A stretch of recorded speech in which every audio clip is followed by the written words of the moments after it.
Welcome to the Ganesh stories. ಇವತ್ತಿನ review ಬಂದ್ಬಿಟ್ಟು S R S versus LSG ವಿಡಿಯೋನ last ನೋಡಿ ಲೈಕ್ ಸಬ್ಸ್ಕ್ರೈಬ್ ಮಾಡ್ಕೊಳ್ಳಿ. LSG ಅವರು SRH ಹೋಮ್ ಗ್ರೌಂಡಲ್ಲಿ ಟಾಸ್ನ ಗೆದ್ದರು, ಮ್ಯಾಚ್ನ ಸೋತರು ಅನ್ಬೋದು. LSG ಅವರು ನನ್ನ ಪ್ರಕಾರ ಟಾಸ್ನ ಗೆದ್ಬಿಟ್ಟು ಬ್ಯಾಟಿಂಗ್ ತೊಗೊಂಡ್ರು, ಅಲ್ಲೇ ತಪ್ಪು ಮಾಡಿದ್ರು ಅನ್ಬೋದು. ಒಟ್ಟಿನಲ್ಲಿ ಅಂತ ಹೇಳ್ಕೊಳ್ಳೋ ಸ್ಕೋರ್ನ ಯಾರು ಹೊಡಿಲಿಲ್ಲ ಅನ್ಬೋದು. ಮೇನ್ ಇಲ್ಲಿ ರಾಹುಲ್ ಅಂತ ಅಗ್ರೆಸಿವ್ ಆಟ ಆಡಿದ್ದು, ಜಸ್ಟ್ ಒಂದು ಬಾಲ್ ಟು ಬಾಲ್ 29 ರನ್ ಹೊಡೆದ್ರೆ ಇಲ್ಲಿ ಮೇನ್ ಇಲ್ಲಿ ಡಿಕಾಕ್ ಅವರು ಆಡಲಿಲ್ಲ. ಮಾರ್ಕಿಸ್ ಸ್ಟೋನಿಸು ಇವರು ಮೇನ್ ಬ್ಯಾಟ್ಸ್ಮನ್ ಆಗಿ ಅಂತ ಹೇಳ್ಕೊಳ್ಳೋ ಜಸ್ಟ್ 3 ರನ್ಗೆ ಔಟ್ ಆದರು ಅನ್ಬೋದು. ಒಟ್ಟಿನಲ್ಲಿ ತೃಣಾಲ್ ಪಾಂಡ್ಯ ಇಬ್ಬರು ಪಾರ್ಟ್ನರ್ಶಿಪ್ ಇನ್ನೇನು 165 ಆಯಿತು ಅನ್ಬೋದು. ಒಟ್ಟಿನಲ್ಲಿ ಅಂತ ಹೇಳ್ಕೊಳ್ಳೋರನ್ನ ಯಾರು ಹೊಡಿಲ್ಲ, ಅವರು ಎಲ್ಲ ಬಾಲ್ ಟು ಬಾಲ್ ರನ್ ಹೊಡೆದ್ರು. ಒಟ್ಟಿನಲ್ಲಿ ಒಂದು 200 ಹೊಡಿಬೇಕಿತ್ತು. ಒಟ್ಟಿನಲ್ಲಿ ಇವರು ಬ್ಯಾಟಿಂಗ್ ಒಂದು ಲೆವೆಲಿಗೆ ಚೆನ್ನಾಗಿತ್ತು ಅಂತ ಹೇಳ್ಕೊಳ್ಳೋ ಪ್ರದೇಶನ ಹೇಳಿದೆ ನಾನು ಪ್ರಿವ್ಯೂಡಲ್ಲಿ. ಇವರು ಬ್ಯಾಟಿಂಗ್ ಚೆನ್ನಾಗಿಲ್ಲ, ಒಟ್ಟಿನಲ್ಲಿ ಅಷ್ಟು ಚೆನ್ನಾಗಿ ಬ್ಯಾಟಿಂಗ್ ಮಾಡೋದಿಲ್ಲ ಅಂದ್ಕೊಂಡಿದ್ದೆ. ಒಟ್ಟಿನಲ್ಲಿ ಹಂಗೆ ಮಾಡಿದ್ರು. ಒಟ್ಟಿನಲ್ಲಿ ತೃಣಾಲ್ ಪಾಂಡ್ಯ ಇವರು ಇಬ್ಬರಿಂದನೇ ಮ್ಯಾಚ್ ಇಲ್ಲಿವರೆಗೂ ಬರ್ತು. ಇಲ್ಲಾಂದರೆ ಒಂದು 120 ಒಂದು 130ಕ್ಕೆ ಸ್ಟಾಪ್ ಆಗಿಬಿಡ್ತಿತ್ತು ಅನ್ಬೋದು ನನ್ನ ಪ್ರಕಾರ. ಇಲ್ಲಿ ಇವರು ಬೌಲಿಂಗ್ ಕ್ರೆಡಿಟ್ ಕೊಡಬೇಕು. ಭುವನೇಶ್ವರ್ ಕುಮಾರ್ ಆಗಲಿ, ಟಿ ನಟರಾಜನ್ ಆಗಲಿ, ಜೈನು ಉನ್ಕಟ್ ಆಗಲಿ ಎಲ್ಲರೂ ಚೆನ್ನಾಗಿ ಮಾಡಿದ್ರು ಅನ್ಬೋದು. ಒಟ್ಟಿನಲ್ಲಿ ಚೆನ್ನಾಗಿ ನೆಕ್ಸ್ಟ್ ಲೆವೆಲ್ ಬೌಲಿಂಗ್ ಮಾಡಿದ್ರು. ಮೇನ್ ಇಲ್ಲಿ ಭುವನೇಶ್ವರ್ ಕುಮಾರ್ 4 ಓವರ್ಗೆ 12 ರನ್ ಕೊಟ್ಟು 2 ವಿಕೆಟ್ ತೆಗೆದ್ರು, ಅಲ್ಲೇ ಮ್ಯಾಚ್ ಟರ್ನಿಂಗ್ ಆಯಿತು. ಒಟ್ಟಿನಲ್ಲಿ power play almost 1 wicket out ಆಗ್ಬಿಟ್ಟಿತ್ತು. ಆಮೇಲೆ ಪವರ್ ಪ್ಲೇ ಮುಗಿದ್ಮೇಲೆ ಅವರಿಂದನೇ ಮಾರ್ಕಿಸ್ ಸ್ಟೋನಿಸ್ ಔಟ್ ಆದರು, ರಾಹುಲ್ ಔಟ್ ಆದರು, ಆಮೇಲೆ ತೃಣಾಲ್ ಪಾಂಡ್ಯ. ಒಟ್ಟಿನಲ್ಲಿ ಇವರಿಬ್ಬರೇ ಮ್ಯಾಚಿನ ತಗೊಬಂದಿದ್ದು. ಮ್ಯಾಚ್ ಇಲ್ಲ ಅಂದಿದ್ರೆ ಹೈದ್ರಾಬಾದ್ ಕೈಯಲ್ಲೇ ಮ್ಯಾಚ್ ಇತ್ತು ಅನ್ಬೋದು. ಒಂದು ಲೆವೆಲ್ ಹೈದ್ರಾಬಾದ್ ಕೈಯಲ್ಲೇ ಮ್ಯಾಚ್ ಇತ್ತು ಅನ್ಬೋದು. ಅಂತ ಹೇಳ್ಕೊಂಡ್ರೆ ಯಾರು ಹೊಡಿಲ್ಲ. ಮೇನ್ ಇಲ್ಲಿ ಇವರು ಸ್ಟ್ರೆಂತ್ ಬಂದ್ಬಿಟ್ಟೆ ಭುವನೇಶ್ವರ್ ಕುಮಾರ್ ಬೌಲಿಂಗ್ ಮಾಡಿದ್ರು, ಬೌಲಿಂಗಲ್ಲಿ ಒಟ್ಟಿನಲ್ಲಿ ಚೆನ್ನಾಗಿ ಮಾಡಿದ್ರು ಅನ್ಬೋದು. ಒಟ್ಟಿನಲ್ಲಿ ಟಿ ನಟರಾಜನ್ನು ಸಿಕ್ಕಾಪಟ್ಟೆ ಎಕ್ಸ್ಪೆನ್ಸಿವ್ ಹೋದ್ರು, 50 ರನ್ ಹೊಡೆಸ್ಕೊಂಡ್ರು, ಹಿಂಗೋ ಮೇಕಪ್ ಮಾಡಿಕೊಂಡ್ರು. ಒಟ್ಟಿನಲ್ಲಿ ಬೌಲಿಂಗಲ್ಲಿ ಬೇರೆಯವ್ರು ಬಂದ್ಬಿಟ್ಟು ಅಂದ್ಬಿಟ್ಟು ಒಟ್ಟಿನಲ್ಲಿ ನೆಕ್ಸ್ಟ್ ಅವ್ರು ಬೌಲಿಂಗ್ ಮಾಡಿದ್ರು, ಅದರಿಂದನೇ ಮ್ಯಾಚ್ನ ಗೆದ್ದರು ಅನ್ಬೋದು. ಒಟ್ಟಿನಲ್ಲಿ 165ನ ಚೇಸ್ ಮಾಡೋಕ್ಕೆ ಬಂದವರು.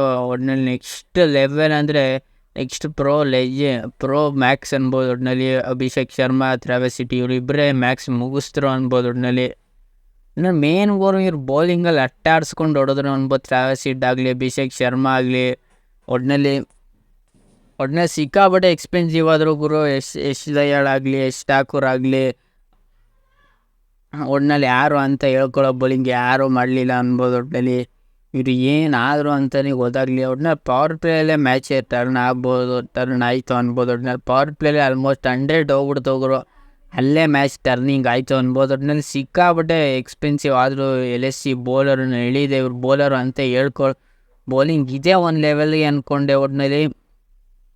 ಒಟ್ಟಿನಲ್ಲಿ ಮೇನ್ ಇವರು ಬೌಲಿಂಗ್ ಹೆಂಗೆ ಅಂದರೆ ಮಾಯಾಂಕಲ್ ಏನಾದ್ರು ಇದ್ದರೆ ಮ್ಯಾಚ್ ಟರ್ನಿಂಗ್ ಮಾಡ್ತಾರೆ, ಅಥವಾ ಬೇರೆ ಯಾರು ಬೌಲರ್ ಇದ್ದರೆ ಮ್ಯಾಚ್ ಟರ್ನಿಂಗ್ ಮಾಡ್ತಾರೆ ಹೊರತು ಇವ್ರು ಯಾರು ಅಂತ ಹೇಳ್ಕೊಳ್ಳೋ ಬೌಲಿಂಗ್ ಮಾಡಲೇ ಇಲ್ಲ ಅನ್ಬೋದು.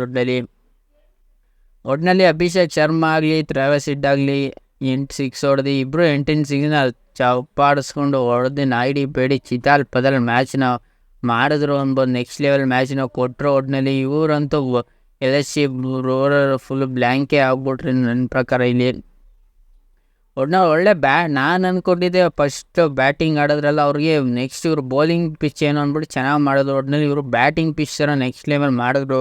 ಹೋಮ್ ಗ್ರೌಂಡ್ ಅಡ್ವಾಂಟೇಜ್ನ ಇವರು ಸಿಕ್ಕಾಪಟ್ಟೆ ನೆಕ್ಸ್ಟ್ ಲೆವೆಲ್ ಅಡ್ವಾಂಟೇಜ್ನ ತೊಗೊಂಡ್ರು ಅನ್ಬೋದು. ಒಟ್ಟಿನಲ್ಲಿ SRH ಹೋಮ್ ಗ್ರೌಂಡ್ ಅಡ್ವಾಂಟೇಜ್ ಏನಾದ್ರು ಇರಲಿಲ್ಲ ಅಂದಿದ್ರೆ ಇಷ್ಟು ಬೇಗ ಗೆಲ್ತಿರ್ಲಿಲ್ಲ. ಇವರು ರನ್ ರೇಟು ಬೇಗನೆ ಹೋಯ್ತು, 3ನೇ ಸ್ಥಾನಕ್ಕೆ ಹೋದ್ರು ಅನ್ಬೋದು. ಒಟ್ಟಿನಲ್ಲಿ ಈಗ ಈ LSG ವರ್ಸಸ್ SRHಲ್ಲಿ ನಾನೇನಾದ್ರು LSG ಗೆಲ್ತಾರೆ ಅಂತ ಹೇಳಿರಲಿಲ್ಲ. ಒಟ್ಟಿನಲ್ಲಿ SRH ಗೆಲ್ತಾರೆ ಅಂತ ಹೇಳಿದೆ. ಒಟ್ಟಿನಲ್ಲಿ LSG ಗೆದ್ದರೆ RCB ಯೂಸ್ಫುಲ್ ಇರ್ತಿತ್ತು, ಒಂಚೂರು ಪ್ಲೇ ಆಫಿಗೆ ಬರ್ತಾರೆ ಅಂತಿರಲಿ, ಒಂಚೂರು ಯೂಸ್ಫುಲ್ ಇರ್ತಿತ್ತು ಹೊರತು ಒಟ್ಟಿನಲ್ಲಿ ಪ್ಲೇ ಆಫ್ಗೆ 100% ಬಂದೇ ಬರ್ತಾರೆ ಅಂತ ಹೇಳ್ತಿರ್ಲಿಲ್ಲ. ಒಟ್ಟಿನಲ್ಲಿ ಇವರಂತೂ ನೆಕ್ಸ್ಟ್ ಲೆವೆಲ್ ಇಬ್ಬರು ಹಾಫ್ ಸೆಂಚುರಿ ಮಾಡಿಕೊಂಡ್ರು ಅನ್ಬೋದು. 28 ಬಾಲ್ಗೆ 75, 30 ಬಾಲ್ಗೆ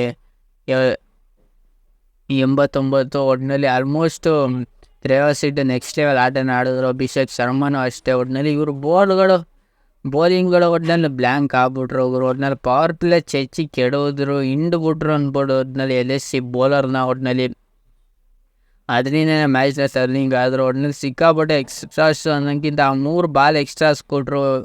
3 ಬಾಲ್ ಎಕ್ಸ್ಟ್ರಾಸ್ ಒಟ್ಟಿನಲ್ಲಿ ಏನು ಅಂತ ಹೇಳ್ಕೊಳ್ಳೋ ಸ್ಕೋರ್ ಅಲ್ಲ ಅನ್ಬೋದು. ಒಟ್ಟಿನಲ್ಲಿ ಈಗೆಲ್ಲ 200 ಮಿನಿಮಮ್ 200 ಹೊಡಿಲೇಬೇಕು ಗುರು. ಯಾರು ಫಸ್ಟ್ ಬ್ಯಾಟಿಂಗ್ ತವರೆ ಅವರು 200 ಹೊಡಿಲಿಲ್ಲ ಅಂದರೆ ಆಲ್ಮೋಸ್ಟು ಎದುರುಗಡೆ ಟೀಮ್ಗೆ ಈಸಿ ಮಾಡಿಕೊಟ್ಟಂಗೆ ಅನ್ಬೋದು. ಒಟ್ಟಿನಲ್ಲಿ ನಾನು ಹೇಳಿದೆ SRH ವರ್ಸಸ್ LSCಲಿ SRH ಗೆಲ್ತಾರೆ ಅಂತ. ಒಟ್ಟಿನಲ್ಲಿ ಇಷ್ಟು ಈಸಿಯಾಗಿ ನೆಕ್ಸ್ಟ್ ಪ್ರೋ ಲೆವೆಲ್ ಮ್ಯಾಕ್ಸ್ ಅಂದ್ಕೊಂಡೆ. ಒಟ್ಟಿನಲ್ಲಿ ಮ್ಯಾಕ್ಸ್ ಆಗಿ ನೆಕ್ಸ್ಟ್ ಲೆವೆಲಾಗಿ ಗೆದ್ದರು. ಒಟ್ಟಿನಲ್ಲಿ SRH ಗೊತ್ತಿರೋ ಗುರು. ಒಟ್ಟಿನಲ್ಲಿ ಯಾರೋ ಒಟ್ಟಿನಲ್ಲಿ ಇವರಿಬ್ಬರು ಪಾರ್ಟ್ನರ್ಶಿಪ್ಪಲ್ಲಿ 167 ಹೊಸ ದಾಖಲೆನೇ ಅನ್ಬೋದು. ಒಟ್ಟಿನಲ್ಲಿ 10 ಓವರ್ಗೆ ಮ್ಯಾಚ್ ಮುಗಿಸ್ತಾರಲ್ಲ ಅದಂತೂ ನೆಕ್ಸ್ಟ್ ಲೆವೆಲು. ಯಾರು 10 ಓವರ್ಗೆ ಮ್ಯಾಚ್ನ ಮುಗಿಸಿತಿಲ್ಲ ಅನ್ಬೋದು ನನ್ನ ಪ್ರಕಾರ. ಮುಗಿಸಿರ್ಬೋದು. ಒಟ್ಟಿನಲ್ಲಿ ಈ ವರ್ಷದಲ್ಲಿ ಯಾರು 10 ಓವರ್ಗೆ ಮ್ಯಾಕ್ಸ್ ಪ್ರೋ ಲೆಜೆಂಡ್ ಥರನೇ ಆಡಿದ್ರು ಅನ್ಬೋದು ನನ್ನ ಪ್ರಕಾರ. ಇಲ್ಲಿ ತ್ರೇಯಸ್ ಹೆಡ್ ಆಗಲಿ ಅಭಿಷೇಕ್ ಶರ್ಮಾ ಹಿಂಗೆ ಆಡ್ತಾರೆ ಅಂದ್ಕೊಂಡಿಲ್ಲ.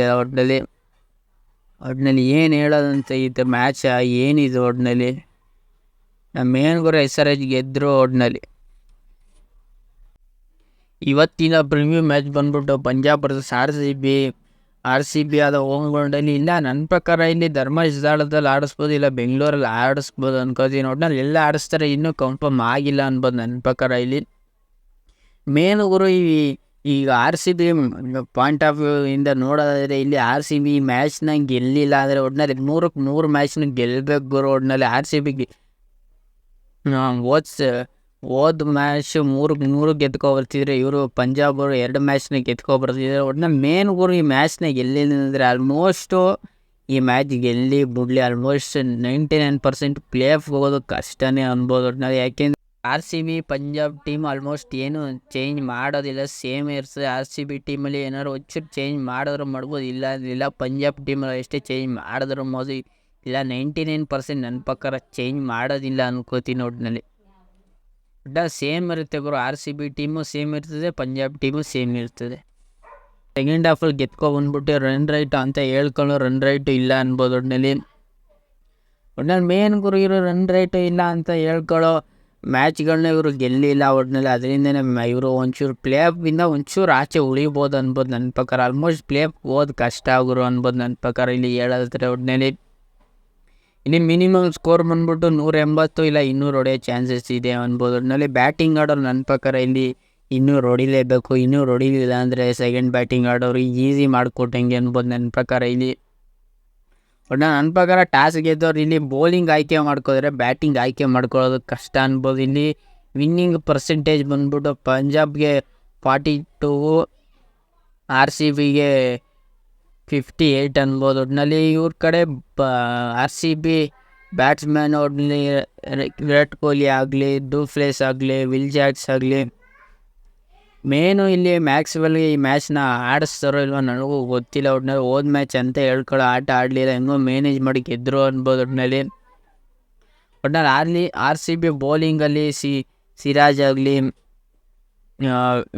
ವಿಜಯ್ ಕುಮಾರ್ ಆಗಲಿ ಎಲ್ಲರೂ ಚೆನ್ನಾಗಿ ಮಾಡ್ತವ್ರೆ ಅನ್ಬೋದು. ಒಟ್ಟಿನಲ್ಲಿ RCB ಬೌಲಿಂಗ್ ಒಂದು ಲೆವೆಲ್ ಚೆನ್ನಾಗಿದೆ, ಬ್ಯಾಟಿಂಗು ಸಿಕ್ಕಾಪಟ್ಟೆ ಸ್ಟ್ರಗಲ್ ಪಡ್ತವ್ರೆ ಅನ್ಬೋದು. ಒಟ್ಟಿನಲ್ಲಿ ಪಂಜಾಬ್ ಬ್ಯಾಟಿಂಗ್ ನೋಡೋದಾದರೆ ಒಟ್ಟಿನಲ್ಲಿ ಒಂದೊಂದು ಮ್ಯಾಚಲ್ಲಿ ಜಾನಿ ಬೇಸ್ಟೋ ಚೆನ್ನಾಗಿ ಆಡ್ತಾರೆ, ಮತ್ತು ಶಶಾಂಕ್ ಸಿಂಗು, ಹರ್ಷದ್ ಸಿಂಗು ಮತ್ತು ಇವು 3 ಜನ ಔಟ್ ಆಗ್ಬಿಟ್ಟೆ ಸ್ಯಾಮ್ ಕರಣ್, ಹರ್ಷಿತ್ ಏನೋ ಒಂದು ಕ್ಯಾಮೋ ಇನ್ನಿಂಗ್ಸ್ ಆಡಿ ಮ್ಯಾಚ್ನ ಗೆಲ್ಸೋ ಕೊಡ್ತಾರೆ ಅನ್ಬೋದು.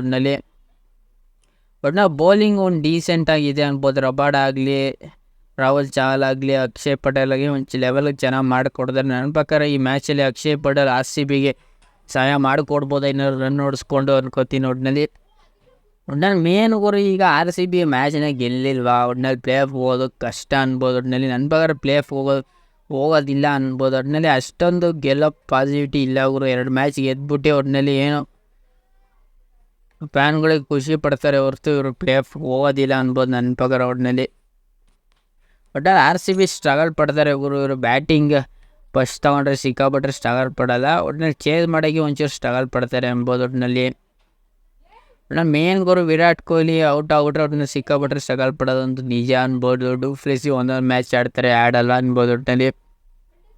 ಒಟ್ಟಿನಲ್ಲಿ ಮೇನ್ ಗುರು ಈಗ ಸಿಕ್ಕಿದ ಮ್ಯಾಚೆಲ್ಲ ಗೆಲ್ಲಿಲ್ಲ ಅಂದರೆ ಒಟ್ಟಿನಲ್ಲಿ RCB ಪ್ಲೇ ಆಫ್ ಹೋಗಲ್ಲ ಅನ್ಬೋದು ನನ್ನ ಪ್ರಕಾರ.